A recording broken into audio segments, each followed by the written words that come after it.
ಎಲ್ಲರಿಗೂ ನಮಸ್ಕಾರ. Welcome back to my channel Sonu special. ನಾನಿವತ್ತು ಬೆಂಡೆಕಾಯಿ ಗೊಜ್ಜುನ ಹೇಗೆ ಮಾಡೋದು ಅಂತ ಹೇಳಿ ತೋರಿಸ್ಕೊಡ್ತಾ ಇದ್ದೀನಿ.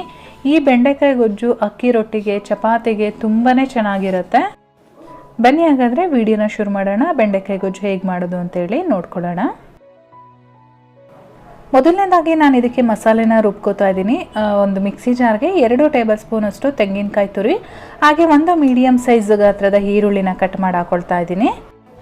1.5 ಇಂಚಷ್ಟು ಶುಂಠಿನ ಸೇರಿಸ್ಕೊಳ್ತಾ ಇದ್ದೀನಿ. 1 ಗಡ್ಡೆನ ಬೆಳ್ಳುಳ್ಳಿನ ಈ ರೀತಿ ಸಿಪ್ಪೆ ಎಲ್ಲ ತೆಗೆದು ಬೆಳ್ಳುಳ್ಳಿನ ಸೇರಿಸ್ಕೊಳ್ತಾ ಇದ್ದೀನಿ.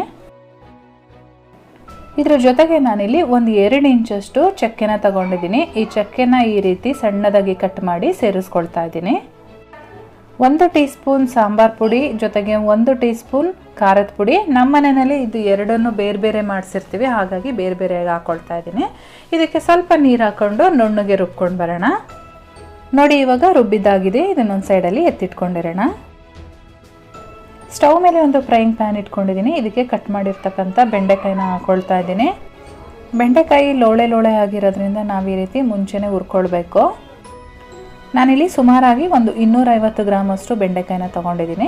ನೋಡಿ, ಇವಾಗ ಸ್ವಲ್ಪ ಮೆತ್ತಗಾದ್ಮೇಲೆ ನಾನಿಲ್ಲಿ 1/4 ಟೀ ಸ್ಪೂನ್ ಅಷ್ಟು ಅರಿಶಿನ ಪುಡಿ, 1/4 ಟೀ ಸ್ಪೂನ್ ಅಷ್ಟು ಉಪ್ಪಿನ ಪುಡಿ ಸೇರಿಸ್ಕೊಂಡು ಅದ್ರ ಜೊತೆಗೇ ಹುರ್ಕೊಳ್ತಾ ಇದ್ದೀನಿ. ಈ ರೀತಿ ಉರಿತಾ ನಿಮಗೆ ಒಳ್ಳೆ ಘಮ ಬರುತ್ತೆ ಬೆಂಡೆಕಾಯ್ದು. ಜೊತೆಗೆ ಲೋಳೆ ಎಲ್ಲ ಬಿಟ್ಕೊಂಡಿರುತ್ತೆ. ಆ ಟೈಮಲ್ಲಿ ನೀವು ಇದನ್ನು ಸೈಡಲ್ಲಿ ಎತ್ತಿಟ್ಕೊಳ್ಬೋದು. ಇವಾಗ ನೀವು ನೋಡ್ತಾ ಇರ್ಬೋದು, ಇದು ರೆಡಿಯಾಗಿದೆ. ಇದನ್ನು ಸೈಡಲ್ಲಿ ಎತ್ತಿಟ್ಕೊಂಡಿರ್ತೀನಿ. ಇವಾಗ ಅದೇ ರೀತಿ ಇನ್ನೊಂದು ಕಡಾಯಿ ಇಟ್ಕೊಂಡಿದ್ದೀನಿ. ಇದಕ್ಕೆ ನಾನು ಒಂದು 3 ಟೇಬಲ್ ಸ್ಪೂನ್ ಅಷ್ಟು ಎಣ್ಣೆನ ಸೇರಿಸ್ಕೊಳ್ತಾ ಇದ್ದೀನಿ. ಎಣ್ಣೆ ಬಿಸಿ ಆದಮೇಲೆ ನಾನಿಲ್ಲಿ ಸಾಸಿವೆನ ಸೇರಿಸ್ಕೊಳ್ತಾ ಇದ್ದೀನಿ. ಹಾಗೆ ಹಸಿ ಕರಿಬೇವಿನ ಸೊಪ್ಪನ್ನು ಕೂಡ ಸೇರಿಸ್ಕೊಳ್ತಾ ಇದ್ದೀನಿ. ಸಾಸಿವೆ ಸಿಡಿಯೋದಕ್ಕೆ ಸ್ಟಾರ್ಟ್ ಮಾಡಿದ್ಮೇಲೆ ನಾನಿಲ್ಲಿ 1 ಮೀಡಿಯಮ್ ಸೈಜ್ ಈರುಳ್ಳಿನ ಉದ್ದವಾಗಿ ಕಟ್ ಮಾಡಿ ಇಟ್ಕೊಂಡಿದ್ದೆ. ಆ ಈರುಳ್ಳಿನ ಸೇರಿಸ್ಕೊಂಡು ಫ್ರೈ ಮಾಡ್ಕೊಳ್ತಾ ಇದ್ದೀನಿ. ತುಂಬ ಇಂಗ್ರೀಡಿಯೆಂಟ್ಸ್ನ ತೊಗೊಳಲ್ಲ. ಈ ರೆಸಿಪಿ ಕ್ವಿಕ್ಕಾಗಿ ಆಗೋಗುತ್ತೆ, ಹಾಗೆ ಟೇಸ್ಟ್ ಕೂಡ ತುಂಬಾ ಚೆನ್ನಾಗಿರುತ್ತೆ. ಇವಾಗ ನೋಡಿ, ಈರುಳ್ಳಿ ಎಲ್ಲ ಫ್ರೈ ಆಗಿದೆ. ಇವಾಗ ನಾನಿಲ್ಲಿ 1 ಟೊಮೊಟೊನ ಈ ರೀತಿ ಮೀಡಿಯಮ್ ಸೈಜಲ್ಲಿ ಕಟ್ ಮಾಡಿಕೊಂಡು ಸೇರಿಸ್ಕೊಳ್ತಾ ಇದ್ದೀನಿ.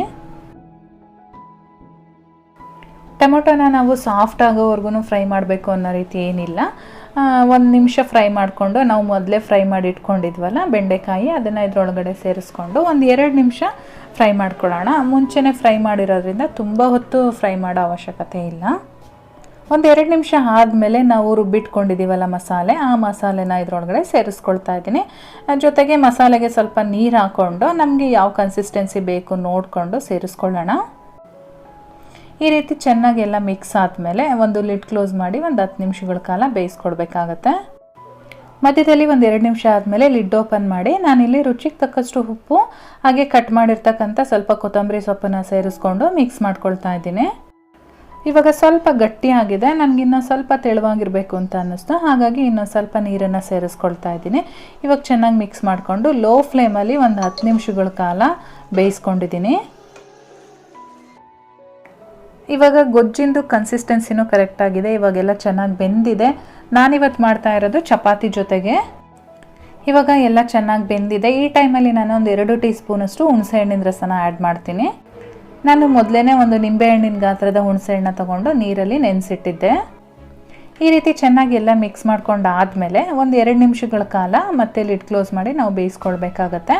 ಹುಣಸೆಹಣ್ಣಿನ ರಸ ಹಾಕಾದ್ಮೇಲೆ ತುಂಬ ಹೊತ್ತು ಬೇಯಿಸ್ಲಿಕ್ಕೆ ಹೋಗಬೇಡಿ, ತುಂಬ ಹುಳಿ ಆ ರೀತಿ ಆಗಿಬಿಡುತ್ತೆ.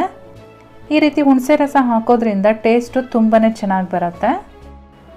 ಇದನ್ನು ಅಕ್ಕಿ ರೊಟ್ಟಿ ಜೊತೆಗೋ ಅಥವಾ ಚಪಾತಿಗೋ ಸರ್ವ್ ಮಾಡಿ ತುಂಬಾ ಚೆನ್ನಾಗಿರುತ್ತೆ. 1 ತಿನ್ನೋರು 2 ತಿಂತಾರೆ, ಅಷ್ಟು ಟೇಸ್ಟ್ ಇರುತ್ತೆ ಇದು.